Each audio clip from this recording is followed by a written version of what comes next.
What's up, guys? Welcome back to my channel, and if you're new here, then welcome to our little corner of the internet. Today we're going to be watching a video titled Every US President's Hardest Decision Explained in 24 Minutes, which I can only imagine the decisions you have to make as the president. I don't know how it works in America, but in my mind, it's not usually the president's decision. There's a lot of people below that. I mean, I guess the president has the last word, no? Or the last say. Not sure. But without further ado, let's see what this video is about. From throwing Japanese Americans into internment camps, to deciding whether to drop the most destructive weapon ever created, to agonizing for 18 months over a move that could change the Civil War. This is every US president's hardest decision.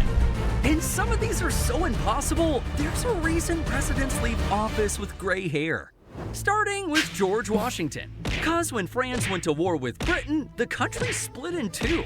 Half of America said, I honestly, when I think about it, like who would want to be the president? Like, actually.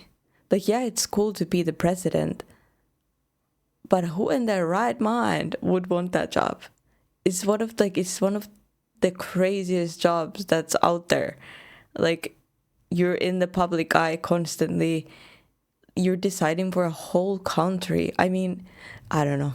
We owe France. They helped us win our independence. And the other half said, another war could destroy us. But Washington made the final call and signed the Proclamation of Neutrality and the Jay Treaty, basically saying, we're staying out of this. And man, were people furious. Cause pro-French Americans burned him in effigy. And Thomas Jefferson even resigned as Secretary of State. But despite the outrage, Washington didn't budge. He believed that America needed peace to survive its infancy. Kinda like John Adams. Cause during the quasi-war with France, his fellow Federalists demanded a full-scale fight. War would have united his base and probably won him re-election. But Adams thought it would destroy the country, so he went against his own party and chose peace. And although that was the right decision for America, his party abandoned him, and he lost re-election. Guys, what are we doing? But Adams went down with no regrets, cause he once said he wanted his gravestone to say, "Here lies John Adams, who took upon himself the responsibility of peace with France." Which reminds me of Thomas Jefferson, who had to choose between his principles and a continent. Cause Napoleon offered to sell 828,000 square miles for $15 million. But nothing in the Constitution gave a president the power to buy foreign land. And Jefferson, Mr. Limited Government over here, knew it. If he took the deal, he'd be a total hypocrite. But even so, Jefferson swallowed his principles and signed the Louisiana Purchase. The deal was just too sweet to pass up on. Meanwhile, James Madison faced a choice that haunted him to his core. Cause for years, Britain had been seizing American ships and kidnapping sailors. And like the presidents before him, Madison didn't want another war. He even warned that war is the most dreaded enemy of liberty. I think we watched a video on this. But after years of getting bullied by the Brits, the dude finally had enough and asked Congress to declare war. And just like that, the War of 1812 had begun. On the other hand, James Monroe had to face the first existential crisis over slavery. Cause in 1820, the US were perfectly split. 11 free states and 11 slave states. All was balanced until Missouri wanted to join the Union as a slave state. So in came the Missouri Compromise, which said, if Missouri joins as a slave state, then Maine joins as a free state. Everyone's happy, right? Well, everyone except James Monroe. Cause privately, he believed it was unconstitutional for the federal government to restrict slavery in new states. But at the same time, he knew the entire country would collapse if this didn't pass. So he threw his principles out the window and signed the Missouri Compromise. But at least Monroe got to pass some bills, cause John Quincy Adams was cooked from the start, thanks to the election of 1824. When no one reached the 131 electoral votes needed to win. Andrew Jackson had 99, Quincy Adams had 84, William Crawford had 41, and Henry Wouldn't then like the highest win? Clay had 37. So the decision went to the House, and the Speaker was Henry Clay. He dropped out and backed Adams, who then became president. But then came the tough call. Adams needed a Secretary of State, and he believed Clay was the best man for the job. The only problem? It looked super shady to appoint the guy who just handed you the presidency. But Adams did it anyway, and Jackson's camp exploded, calling it a corrupt bargain. And No, but maybe they just, that doesn't make any sense though. Like, obviously you would take that person as, no? I mean, that just makes sense, no? I don't know. It makes sense in my brain. Maybe they just, they had a vibe going on. They wanted to work together. I mean, from that point on, they blocked Adams' entire agenda. I think it was the wrong move, sir. But speaking of tough moves, Andrew Jackson chose land over lives. 'Cause native tribes were living on land across the Southeast, land Americans demanded. And Jackson believed westward expansion was inevitable. But if he sat back, states would take the land on their own with chaos and violence. So the question wasn't if native tribes would be removed, it was whether Jackson would use the power of the federal government to do it himself. And he did, with the Indian Removal Act. Even though the Supreme Court ruled it unconstitutional, Jackson just ignored them and forced the removal of at least 50,000 natives in the Trail of Tears. that's really But then sad. came Martin Van Buren, who stared down the ultimate economic dilemma. 'Cause 5 weeks into his presidency, the Panic of 1837 hit. How did the natives and Americans coexist though, when the Americans started expanding? And 343 of 850 banks closed. People were desperate for help, and Van Buren faced a choice. Use federal money to bail out the economy and set a massive precedent, or let the markets crash and people suffer. Van Buren chose to do nothing, and then got destroyed in the next election 234 to 60. Ouch! But at least Van Buren had time to make a decision, because William Henry Harrison only lasted 31 days in office before dying, leaving us with a question nobody had ever answered. When a president dies, does the VP become the real president or just act as president? Harrison's cabinet believed the VP becomes a temporary placeholder, but John Tyler, the VP himself, said, "Nope, I'm the president now. Put some respect on my name." And though his haters called him his accidency, Tyler ended up being right, 'cause every successor since has followed the Tyler precedent. You tell him, sir! On the other hand, James Interesting. Polk didn't wait for a crisis. He kinda manufactured one. 'Cause Polk campaigned on expanding into California, New Mexico, and the entire Southwest, and he had one term to do it. The only problem? Mexico wasn't selling. So Polk faced a tough choice: accept the current borders or provoke a war. So Polk chose to send troops into disputed territory, provoke Mexico into firing first, and then tell Congress that Mexico had shed the blood of our fellow citizens Oh on my our own goodness. soil. Yep, that's pretty much all he needed to declare war. No, that's wild. That's wild. Also, why wouldn't you just accept the borders? Why do you need more land? What for? But that's wild, to provoke them to shoot first and then be like, oh, they shot us. You lost a life because of that. That's wild. I don't know how I feel about that. I mean, if history didn't went the way it is, then America wouldn't be what it is today, but... What? But speaking of expansion, the question of slavery wasn't going away. 'Cause every new territory raised the same issue: free state or slave state. And now Zachary Taylor had to answer it. Even though he personally owned over 120 slaves, he actually opposed expanding slavery into the new Western territories. He went so far as threatening to hang secessionists if they tried to break up the Union. However, Taylor suddenly died before the crisis was resolved, leaving Millard Fillmore to pick up the pieces. And he personally hated slavery. But after Taylor's death, the only deal holding the country together was the Compromise of 1850, and it came with an explosive twist: the Fugitive Slave Act, a law that forced citizens, even in free states, to help capture escaped slaves. Should Fillmore sign something he hated to save the Union, or stand on principle and risk civil war? It was a tough choice, but Fillmore signed it.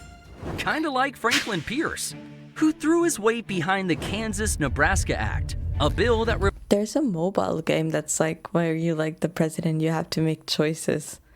I played it once. This reminds me of that, but, well, this is not the same thing, obviously, because these are real life choices, but I don't know. I wouldn't want to be the president ever. This would be so stressful. Like, I could not do it. Comment down below if you could be the president, if you could take on that job. I could never. I'm not even gonna lie. I mean, would it be nice to be the president of a country? Yes. But no, I could never. Repealed the Missouri Compromise and ignited Bleeding Kansas, a situation where pro and anti-slavery settlers flooded into Kansas and fought each other, all over that same question: what to do about slavery? And this next president couldn't solve it either, because after 7 states began to secede the Union, James Buchanan faced a moment that demanded action. He could use federal force and stop them, or do nothing. And Buchanan chose nothing. Although he knew secession was illegal, he believed the Constitution didn't give him the power to stop it. So he just packed his bags and left it for the next guy to figure out: Abraham Lincoln, who for 18 months agonized over the Emancipation Proclamation, an executive order that would free millions of slaves. No, this is the man. So potentially fracture the North and cost him the war. Lincoln could sign it or hold off and keep fighting a war that felt increasingly pointless. The stakes could not be higher, and the future of the nation hung in the balance. But after the Battle of Antietam, Lincoln pulled the trigger and signed the Emancipation Proclamation, declaring all slaves in rebel areas henceforward shall be free. And it transformed the war into a crusade for human freedom and freed 3.5 million slaves. God bless that man. But after Lincoln's courage came Andrew Johnson's collapse, because Congress passed the Civil Rights Act of 1866, the first civil rights bill in American history. And guess what Johnson did? He vetoed it, arguing it went too far, too fast. However, Congress overrode his veto, marking it the first time a major presidential veto had been successfully overturned. Haha! They vetoed your veto, sir! Good. Meanwhile, Ulysses S. Grant faced a similar debacle. Isn't it crazy to think that, like, that was like, I mean, a little more than 100 years ago. It wasn't that long ago when this was happening. Like, how crazy is that? Because the Ku Klux Klan was terrorizing black citizens across the South, and he had to decide whether to take a soft or hardline approach. And oh boy, did he choose the latter. Because Grant suspended habeas corpus, declared martial law, and sent the cavalry after the KKK, resulting in over 600 Klan suspects arrested and 3,000 indicted. Sir, there's one more over here! Klan members were getting locked up left and right until Rutherford B. Hayes took office.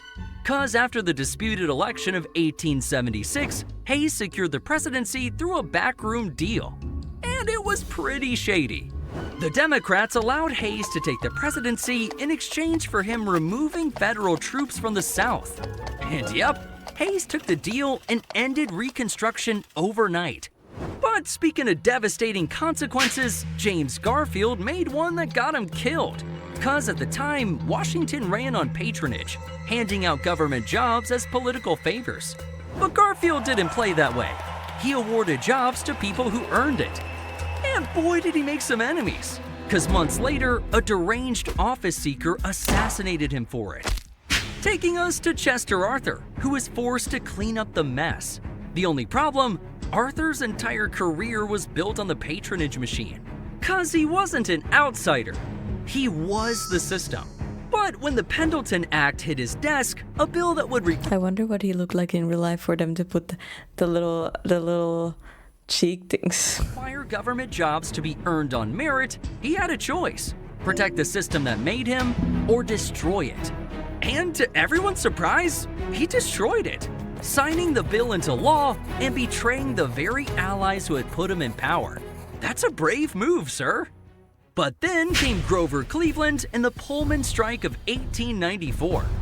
When the Pullman Company slashed wages, workers went on strike, and railroads shut down in 27 states.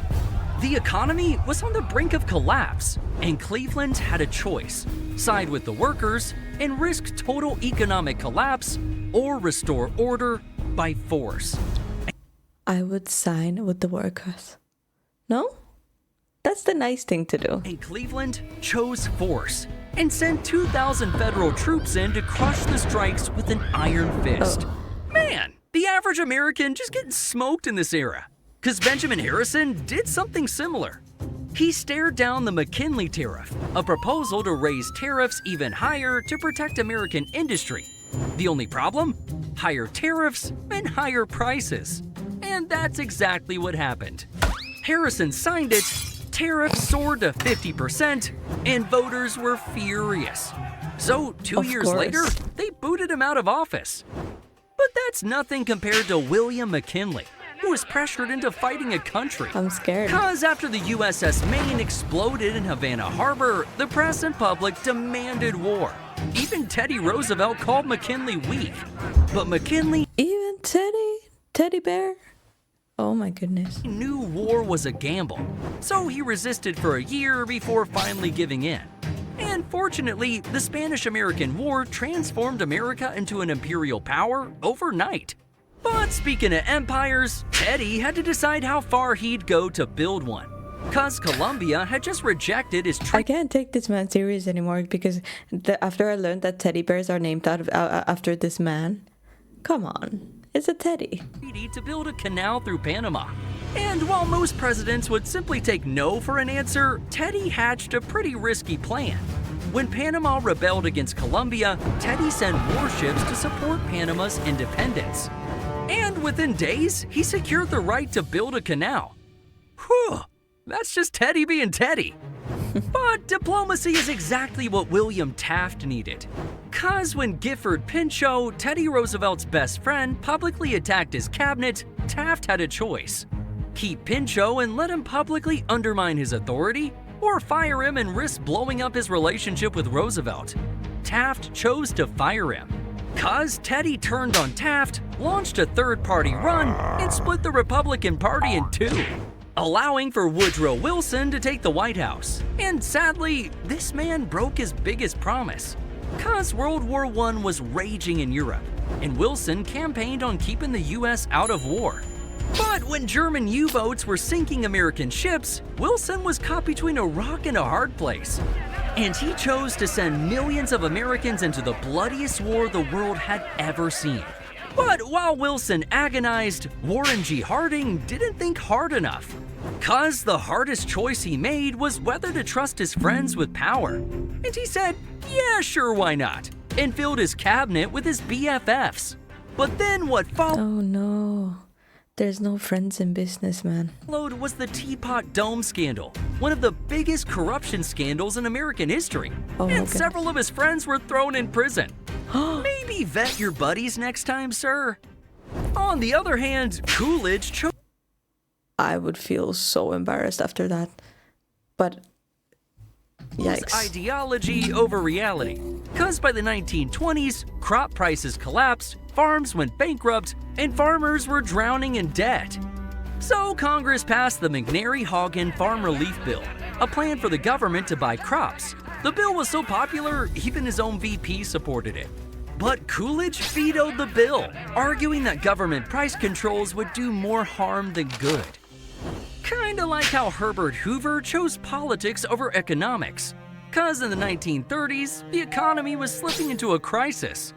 So Congress passed the Smoot-Hawley Tariff, a bill that would raise tariffs and protect American industry.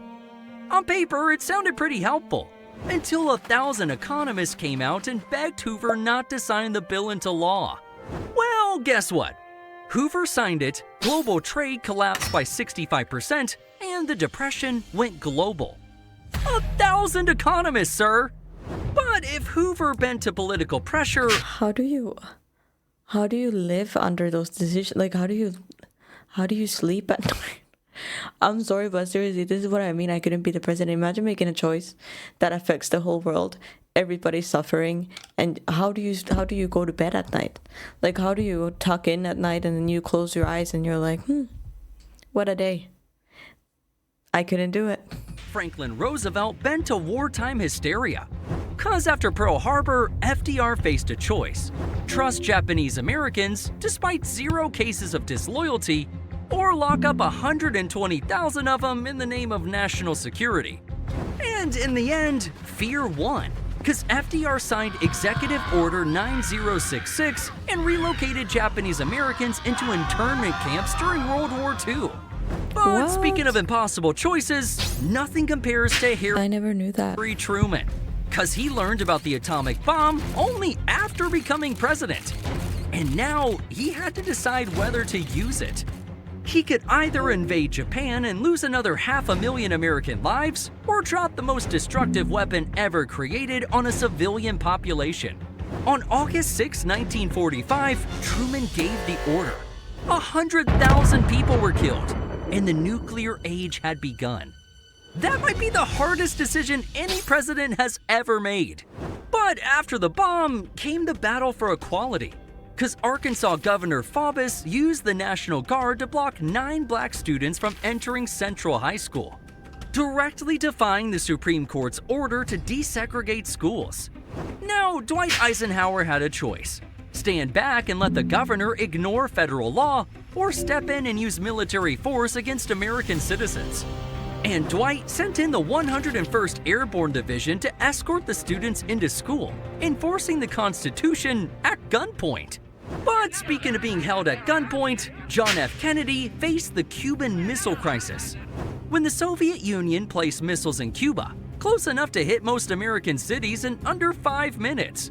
So JFK faced an impossible choice. Wow. Accept Soviet missiles 90 miles from Florida, or attack and Attack. possibly end civilization. No, I would attack too. I'm guessing he attacked. Cause no. Now, luckily, Kennedy chose a third option: a naval quarantine, Oh. and bought us enough time to make a deal with the Soviets.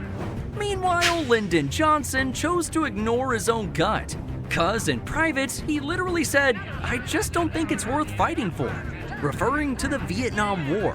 He could withdraw from Vietnam and be the president who lost Southeast Asia, or escalate and pray. And Johnson chose escalation. 535,000 troops and 58,000 Americans killed. On the other hand, Richard Nixon had all 3 branches of government turn against him. His own party even said he'd be convicted for the Watergate scandal. So what could he do? Fight it out and become the first president forcibly removed, or resign and become the first president to quit? Sounds like a lose-lose, sir. Nixon chose to quit and became the only president to ever walk away from the job. And then Gerald Ford had to decide how to move forward. Cause 62% of Americans wanted Nixon to stand trial, but a trial would consume the country for years. So Ford made the tough choice to pardon Richard Nixon and let the nation move on. And yeah, the entire country didn't trust Ford after that. Wow. Bringing us to Jimmy Carter, who made a gamble that never paid off. Cause after 5 months of failed diplomacy over the Iran hostage crisis, Carter had to choose: keep negotiating with no guarantee, or launch a high-risk military rescue. And he launched Operation Eagle Claw.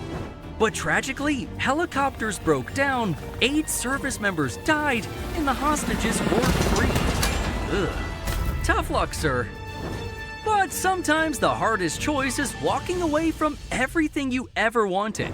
Cause at the Reykjavik summit, Mikhail Gorbachev offered to eliminate all of the USSR's nuclear weapons, but only if Reagan abandoned his Strategic Defense Initiative, aka Star Wars.